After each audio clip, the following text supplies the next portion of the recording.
They didn't even have the decency to tell me in private. I was standing in the conference room on the 32nd floor of Meridian Financial Technologies, the same conference room where I had presented the cybersecurity architecture that protected $200 billion in client assets. When Marcus Webb, our CEO, made the announcement. "We're restructuring the IT leadership team," he said, not looking at me. "Effective Monday, Garrett Sullivan will be taking over as Director of Network Infrastructure." I felt every eye in the room shift toward me. Not with sympathy, with curiosity. The kind of curiosity people have when they watch something fall from a great height and want to see how it breaks. My name is Charlotte Brooks. I'm 31 years old. I have a master's degree in computer science from Georgia Tech and 11 certifications in cybersecurity and network architecture. I had been with Meridian for 6 years. I built their security protocols from the ground up. I designed the redundancy systems that kept them operational during 3 major outages that crippled our competitors. I created the encryption framework that passed every federal audit without a single flag. And I was being replaced by Garrett Sullivan, a man who had been with the company for 8 months and whose primary qualification seemed to be that he played golf with Marcus Webb's son.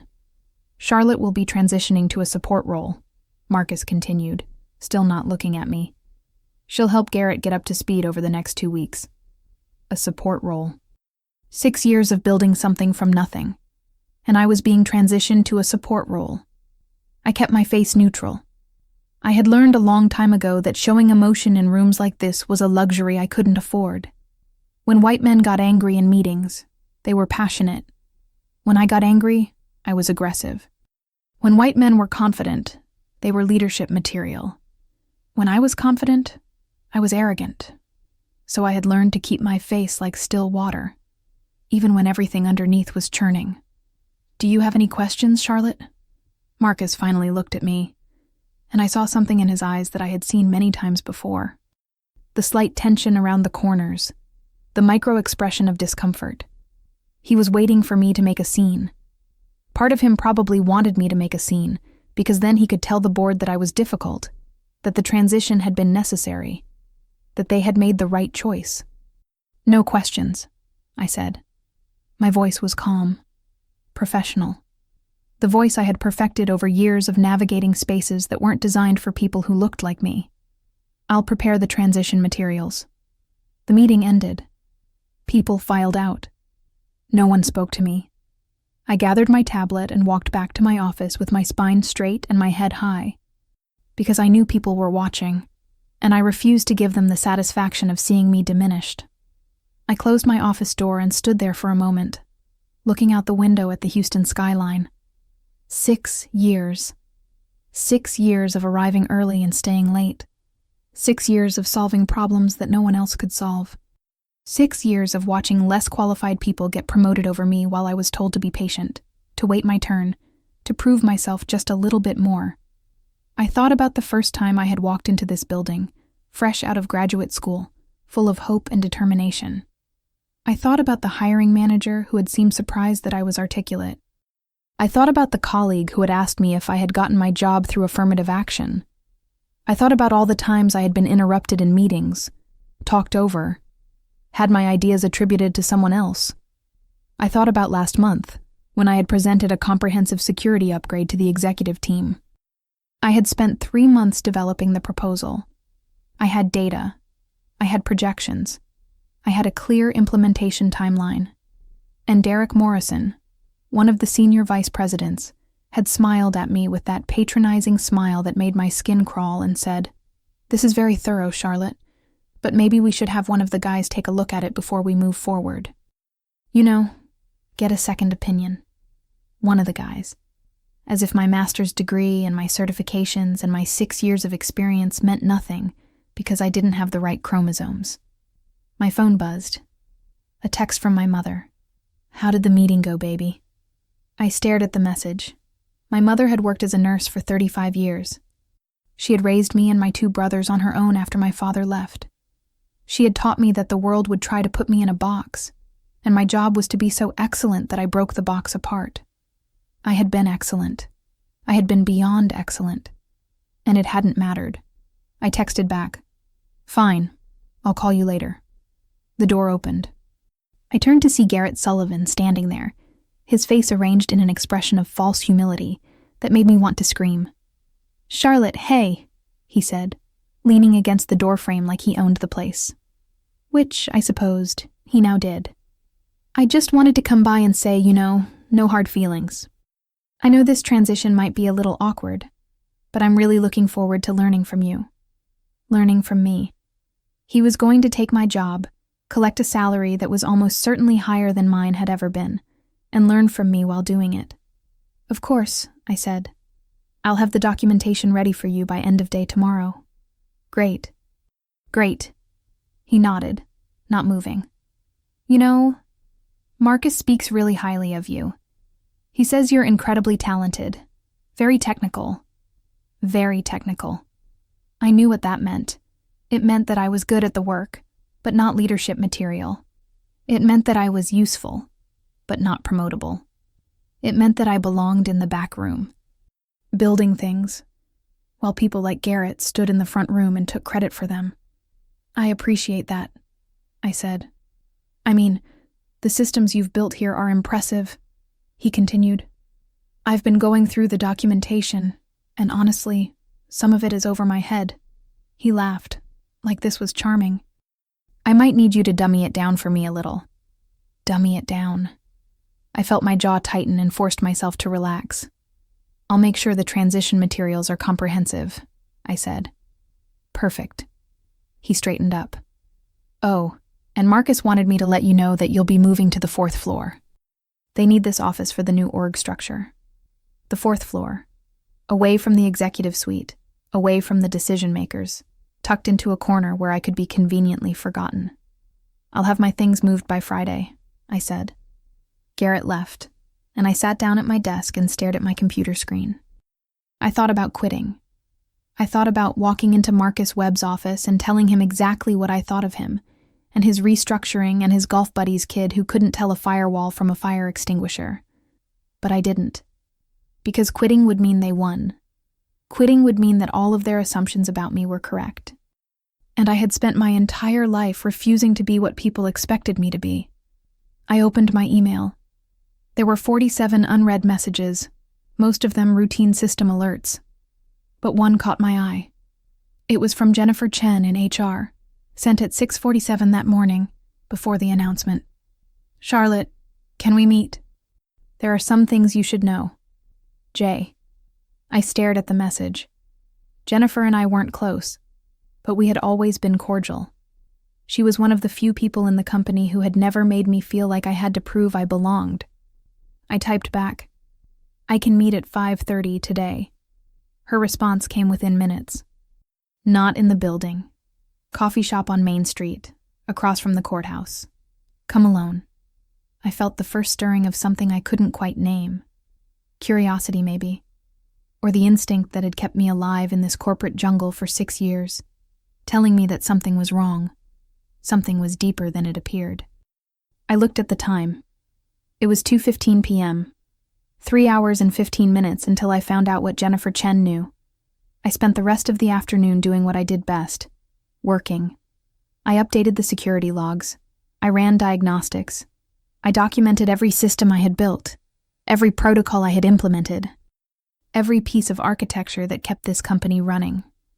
And I thought about Garrett Sullivan, who didn't know any of this, who didn't understand the delicate balance of the systems he was about to take responsibility for, who probably thought that being director of network infrastructure meant sitting in meetings and making decisions, not understanding the thousands of lines of code and the hundreds of interconnected processes that made those decisions meaningful.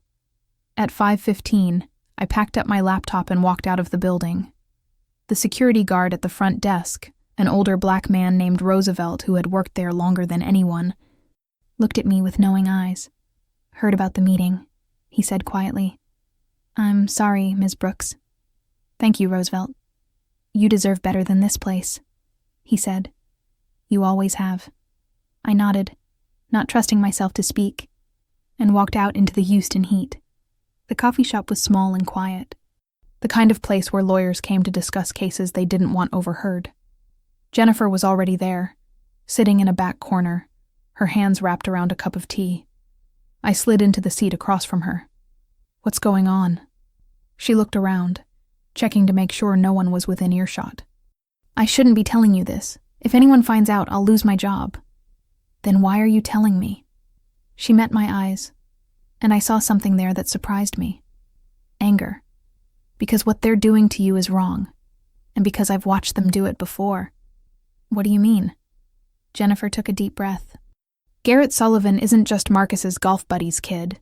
He's Marcus's nephew, his sister's son. And 3 months ago, before Garrett was even hired, I saw emails discussing how they were going to phase you out of the leadership team." I felt cold. Phase me out? The exact words were too risky to have someone like her in a visible leadership position. Jennifer's voice was bitter. Someone like her. They never said what they meant by that, but we both know what they meant. I sat back, trying to process this. I had suspected that the decision wasn't about merit, but to hear it confirmed, to know that they had been planning this for months, while smiling at me in meetings and telling me what a great job I was doing. "There's more," Jennifer said. "The security audit that's scheduled for next month, the federal one, Marcus has been pressuring people to hide certain vulnerabilities, things that should have been fixed months ago but weren't because they didn't want to allocate the budget. They're planning to blame you if anything goes wrong." "Blame me? You're the perfect scapegoat. Charlotte, you built the systems. If there's a breach, if there's a failure, they'll say it was your design, your implementation. They've already started building the paper trail. I've seen the emails." I stared at her. "Why are you telling me this?" "Because you're not the first person they've done this to," Jennifer said. 2 years ago, there was an accountant named Diana Reeves.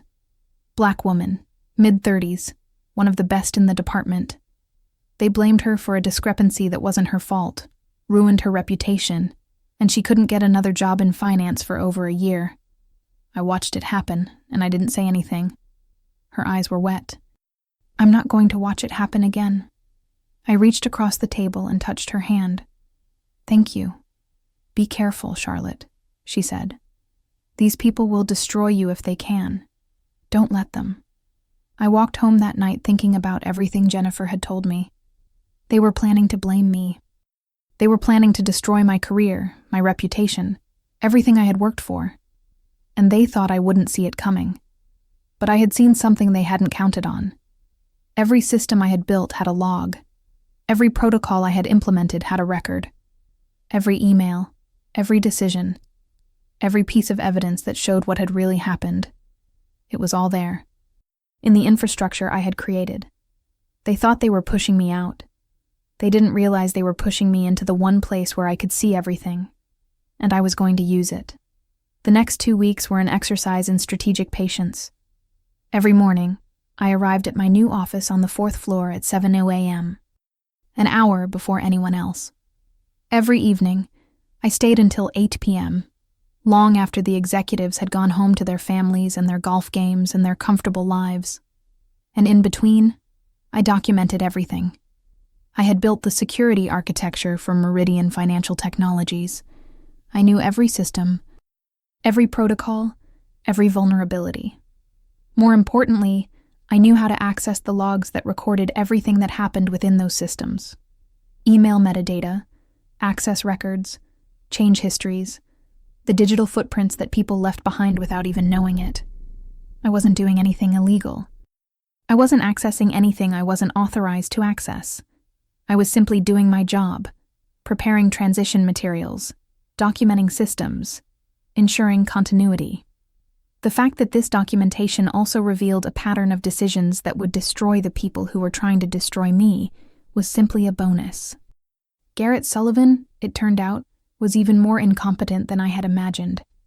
During our first transition meeting, he asked me to explain what a firewall was, not how our specific firewall was configured, not the technical details of our security perimeter, what a firewall was, the basic concept.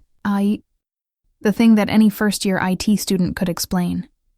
I kept my face neutral and explained it to him like he was a child, because that was apparently what I was being paid to do now. "And this redundancy system," he said, squinting at my documentation. "Why do we need it? Seems like overkill." I thought about the 3 times in the past 6 years when that redundancy system had saved the company from catastrophic data loss. I thought about the millions of dollars it had preserved, the client relationships it had protected, the regulatory penalties it had prevented. It's an industry standard practice, I said, for disaster recovery. He nodded like he understood, which he clearly didn't. Maybe we can simplify some of this. Cut costs. I made a note in my documentation.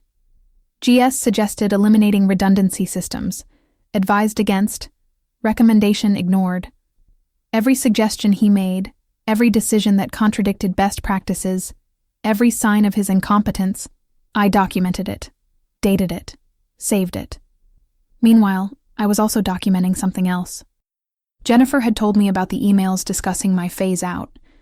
I couldn't access those directly. They were in executive accounts that were above my clearance level. But I could access the system logs that showed when those emails were sent, who they were sent to, and what files were attached. The content might be hidden, but the pattern was clear. 3 months ago, Marcus Webb had sent a series of emails to the board members with attachments labeled Leadership Restructuring Proposal. 2 weeks later, Garrett Sullivan had been hired. And every week since then, there had been a steady stream of communications between Marcus, the head of HR, and the company lawyers, all time-stamped and logged in the system I had built. They thought they were being careful. They didn't realize that the infrastructure they relied on was recording everything they did. I also found something else, something that Jennifer hadn't mentioned, because she probably didn't know about it. The security vulnerabilities she had warned me about, the ones Marcus was trying to hide before the federal audit, were worse than she had described. Much worse. 6 months ago, there had been a minor breach in one of our subsidiary systems. Nothing major. No client data was compromised. No financial information was leaked. But the breach had revealed a weakness in our encryption protocols, a weakness that I had flagged in a report and recommended fixing immediately. My report had been acknowledged. The fix had been approved, but it had never been implemented. I dug deeper. The budget for the fix had been allocated, but the funds had been redirected to a different project, a new client portal that Marcus had wanted to launch before the end of the fiscal year. My security upgrade had been quietly shelved, deemed non-essential. And now, 6 months later, that same vulnerability was still there, waiting. I documented everything. The original report, the budget allocation, the redirection of funds, the decision trail that led from my recommendation to Marcus Webb's desk to the trash bin where it had been discarded. They were planning to blame me for any security failures, but I had proof that I had warned them. I had proof that they had ignored me. I had proof that the failure, when it came, would be entirely their responsibility.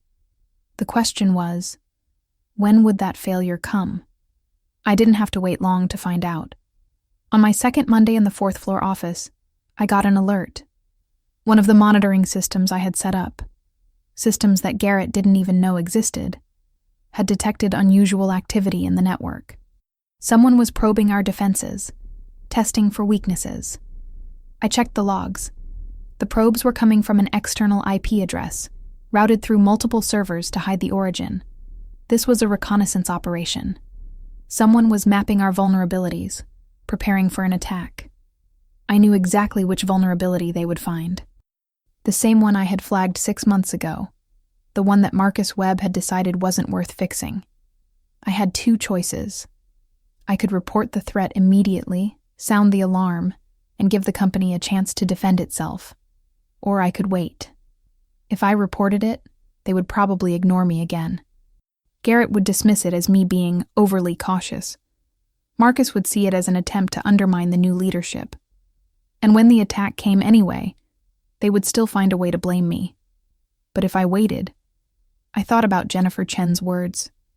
They're planning to blame you if anything goes wrong. I thought about Diana Reeves, the accountant whose career they had destroyed. I thought about every meeting where I had been interrupted, every idea that had been stolen, every promotion that had been denied, every time I had been told to be patient, while less qualified people stepped over me on their way to the top. I thought about Roosevelt's words. You deserve better than this place. I made a decision. I documented the threat. I wrote a detailed report, time-stamped and logged, describing exactly what I had observed and what I recommended. I sent it to Garrett Sullivan, copying the security team and the IT director, and then I saved a copy to my personal archive, encrypted and protected, where no one else could access it. Garrett's response came 3 hours later. Thanks, Charlotte. I'll take it from here. He didn't do anything. The next day, there were more probes. The day after that, even more. I sent follow-up reports. I documented everything, and every report was acknowledged and ignored. On Friday, I had a meeting with Marcus Webb. It was supposed to be a check-in, a chance for him to see how the transition was going. But I knew what it really was. An opportunity for him to assess whether I was going to be a problem. His office was everything mine wasn't. Expansive, impressive, windows on 3 sides, overlooking the city like a king surveying his domain. He sat behind a massive mahogany desk, his silver hair perfectly styled, his smile perfectly practiced. Charlotte, come in, have a seat. He gestured to the chair across from him, lower than his, of course. Everything in this room was designed to make visitors feel small. I sat down, keeping my posture straight, my expression neutral. How are you finding the new role? He asked. It's an adjustment, I said, but I'm committed to ensuring a smooth transition. Good. He nodded, and I watched his eyes, looking for the tells I had learned to recognize over the years.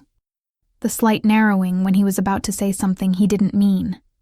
The micro smile when he thought he was being clever. You know, Charlotte, I want you to know that this restructuring wasn't a reflection of your work. You've done excellent things for this company.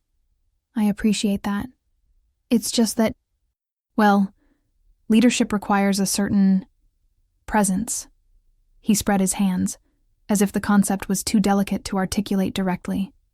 A certain ability to connect with people, to inspire confidence. And I think Garrett has that quality. I thought about Garrett Sullivan asking me what a firewall was. I thought about his suggestion to eliminate our redundancy systems. I thought about the security alert sitting in his inbox, unread and ignored. I understand, I said. I knew you would. Marcus smiled, and I saw the relief in his eyes. He had been worried that I would make a scene, that I would be difficult, that I would be the angry black woman that he had probably been warned about in some corporate seminar. You're a team player, Charlotte. That's one of your best qualities. I wanted to tell him that being a team player had gotten me nowhere. I wanted to tell him that I had given this company 6 years of my life, and in return, I was being pushed aside for a nepotism hire who couldn't protect a network from a teenager with a laptop. I wanted to tell him that I knew what he was planning, that I had documented everything, that he was going to regret the day he decided to make me his scapegoat. But I didn't say any of that. Instead, I smiled. Is there anything else? I asked. No, I think that's everything. He stood up, extending his hand. Thank you for your cooperation, Charlotte. It means a lot. I shook his hand, feeling the soft grip of someone who had never done a day of real work in his life. Of course, I said. I'm here to support the team. I walked out of his office and took the elevator down to the 4th floor. I sat at my desk, looking out the small window at the sliver of skyline I could see from this corner of the building. 48 hours. Based on the pattern of probes I had been monitoring, I estimated we had about 48 hours before the attack came. 48 hours before the vulnerability I had warned about would be exploited. 48 hours before everything changed. I opened my laptop and checked my documentation one more time. Every report, every warning, every ignored recommendation, every piece of evidence that proved I had done my job while they had done nothing but plan my destruction. They thought they were pushing me into a corner. They didn't realize they were pushing me into position. I picked up my phone and called my mother. Hey, baby, she answered. Everything okay? Everything's fine, Mama. I just wanted to hear your voice. You sure? You sound tired. I smiled, even though she couldn't see it. I am tired, but I think things are about to get better. Well, you know what I always say. The truth has a way of coming out. Yes, Mama, it does. I hung up and looked at my computer screen. The monitoring system showed another probe hitting our network. They were getting closer, testing the exact vulnerability I had warned about. I thought about everything I had learned. About the emails, about the phase-out plan, about the nepotism and the racism and the sexism that had shaped every decision they had made. And I thought about what was coming. Garrett Sullivan was about to learn what happened when you took responsibility for something you didn't understand. Marcus Webb was about to learn that the person he had tried to destroy was the only one who could save him.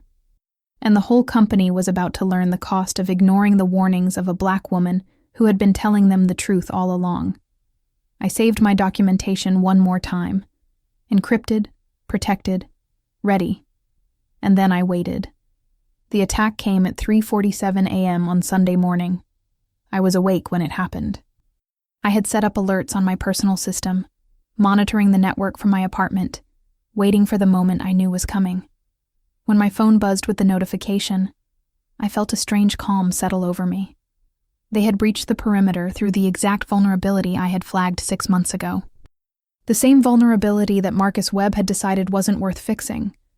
The same vulnerability that Garrett Sullivan had been warned about repeatedly over the past 2 weeks. I watched the attack unfold in real time on my monitoring dashboard.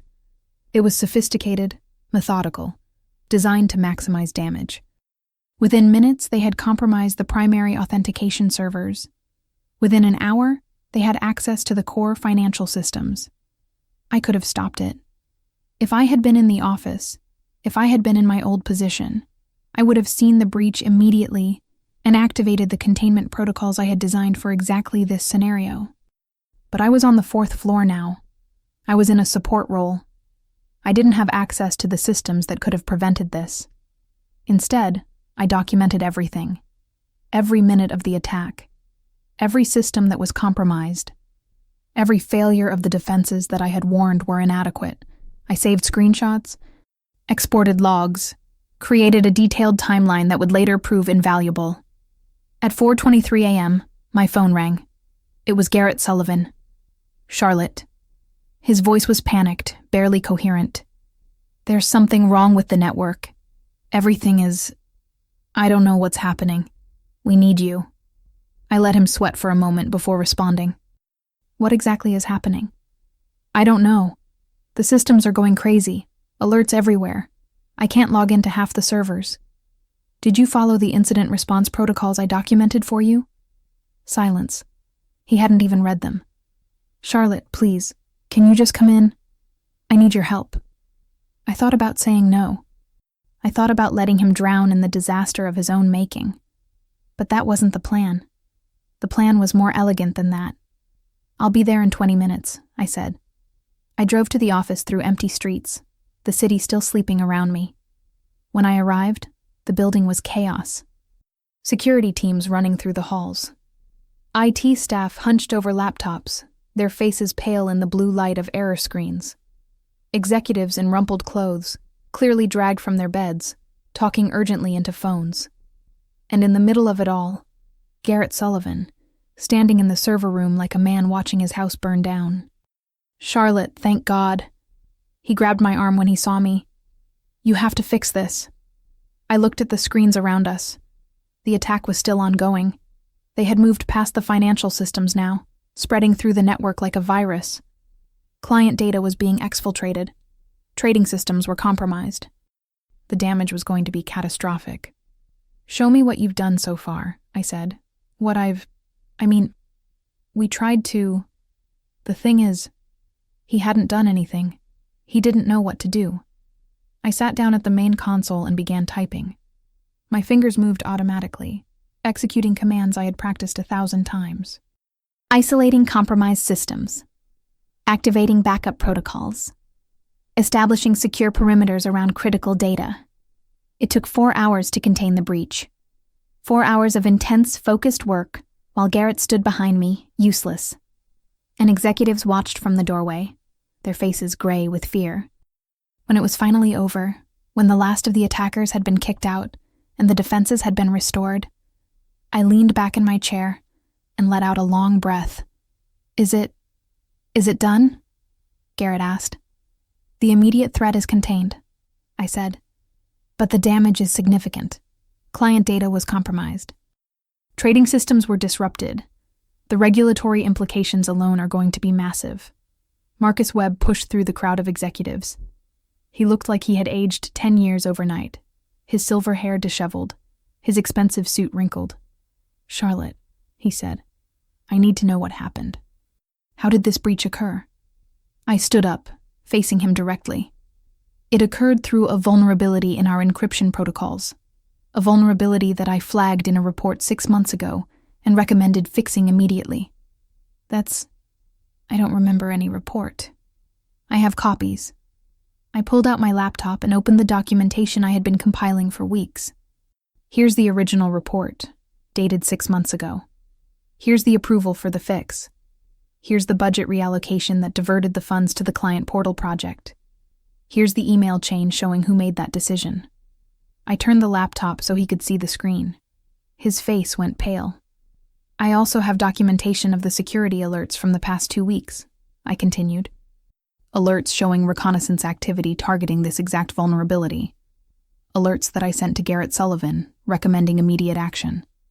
Alerts that were ignored.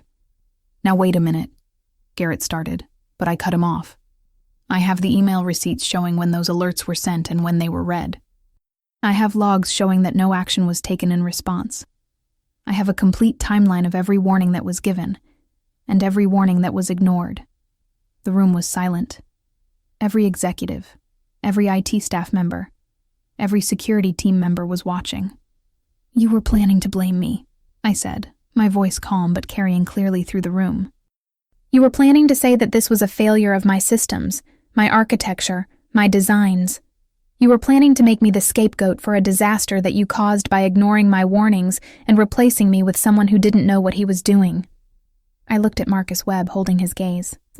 I know about the emails. I know about the phase-out plan. I know about the decision to remove someone like me from a visible leadership position. I have documentation of all of it. Charlotte, Marcus started. I'm not finished. I had never interrupted him before.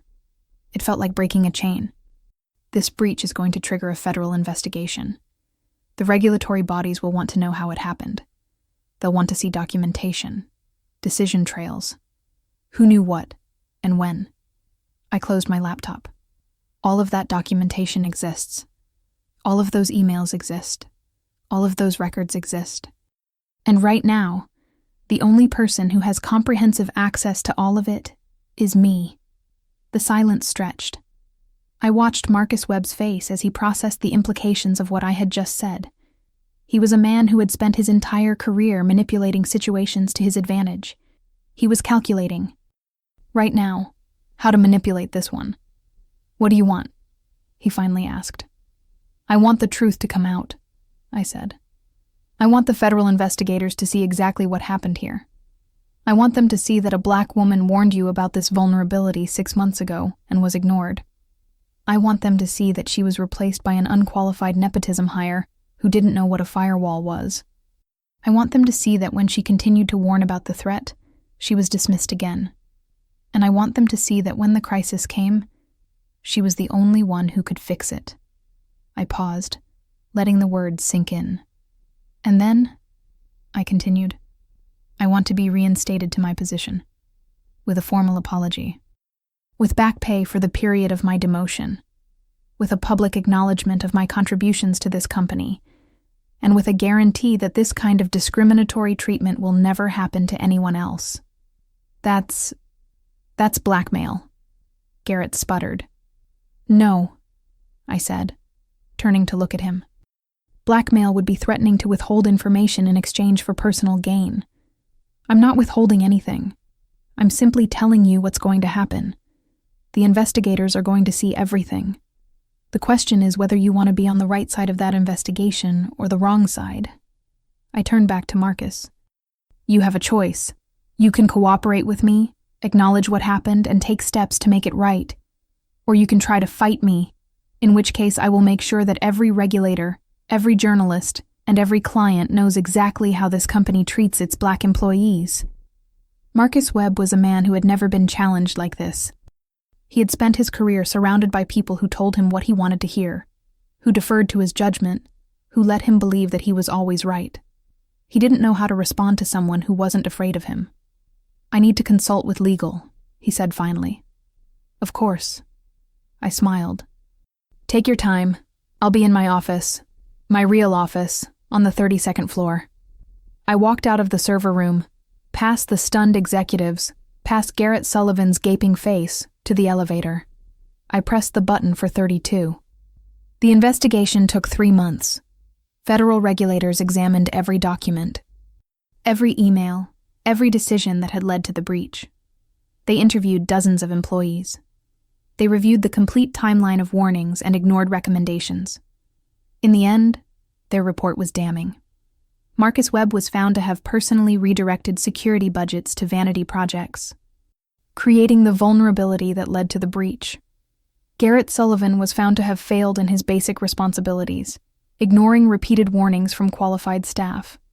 The company was fined $42 million and required to implement a comprehensive overhaul of its governance and security practices. And I was vindicated. The investigators specifically noted my exceptional diligence in documenting threats and recommendations. They highlighted the disturbing pattern of ignored warnings from a highly qualified professional who was ultimately sidelined in favor of a less experienced candidate. They didn't use the words racism or sexism, but they didn't have to. Everyone who read the report understood what had happened. Marcus Webb resigned. Garrett Sullivan was terminated.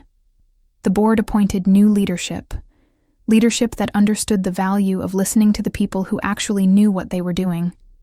And I was promoted. Not just reinstated, promoted.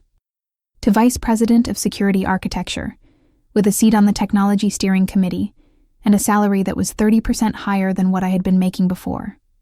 The new CEO, a woman named Patricia Okonkwo, who had been brought in from outside to clean up the mess, called me personally to make the offer. "Charlotte," she said, "I've read the investigation report. I've seen your documentation. I want you to know that what happened to you was wrong, and I'm committed to making sure this company becomes the kind of place where talent is recognized, regardless of what someone looks like." "Thank you," I said. "That means a lot. I also want you to know that several other employees have come forward with similar experiences. We're launching a comprehensive review of our HR practices and our promotion patterns. There are going to be changes." I thought about Jennifer Chen, who had risked her job to warn me. I thought about Diana Reeves, the accountant whose career had been destroyed 2 years ago. I thought about all the others, the ones I didn't know about, the ones who had been pushed out or held back or made to feel like they didn't belong. "Good," I said. "That's good." 3 weeks after my promotion, I ran into Roosevelt in the lobby. He was at his usual post, watching the doors, his face breaking into a wide smile when he saw me. "Ms. Brooks," he said. Or should I say, Vice President Brooks. "Roosevelt." I smiled back. "How are you?"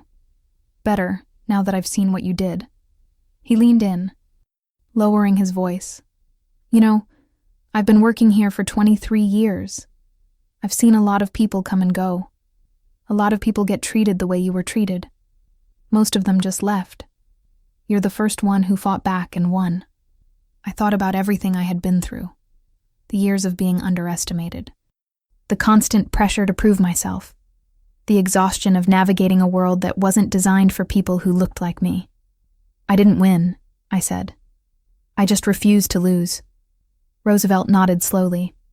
"Same thing sometimes." That evening I called my mother. I told her everything. The breach, the investigation, the promotion, the changes that were coming. "I'm so proud of you, baby," she said. "You did what I always knew you could do." "I just did my job," I said. "I documented everything. I told the truth. I refused to let them make me their scapegoat." That's more than most people can say. I could hear the emotion in her voice. "You know, when I was coming up, there were so many times I wanted to speak out. So many times I saw things that weren't right, but I couldn't. I had you kids to feed. I had bills to pay. I had to keep my head down and just survive. I know, Mama. But you didn't have to do that. You built something. You made yourself indispensable. And when they tried to tear you down, you had the receipts. She laughed. You had all the receipts. I laughed too, feeling lighter than I had in months. I learned from the best. You learned from yourself, baby. You always did. After we hung up, I sat in my apartment, looking out the window at the city lights. I thought about the 48 hours between Garrett Sullivan taking my job and the network crashing. I thought about how close I had come to being destroyed, and I thought about what came next. I had my position back. I had my reputation restored. I had proven that I belonged in that room, at that table, in that seat. But I knew this wasn't the end. There would be more battles. More people who looked at me and saw something less than I was. More systems designed to keep people like me in our place. But now I knew something I hadn't known before. I knew that I could win. Not by shouting. Not by making scenes. Not by being the angry black woman they expected. But by being better. By being smarter. By documenting everything. By making myself so essential that they couldn't survive without me. I opened my laptop and looked at the new security systems I was designing. Better protections. Stronger defenses.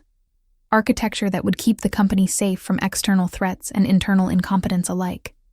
They had tried to replace me. Instead, they had made me irreplaceable. And I was just getting started.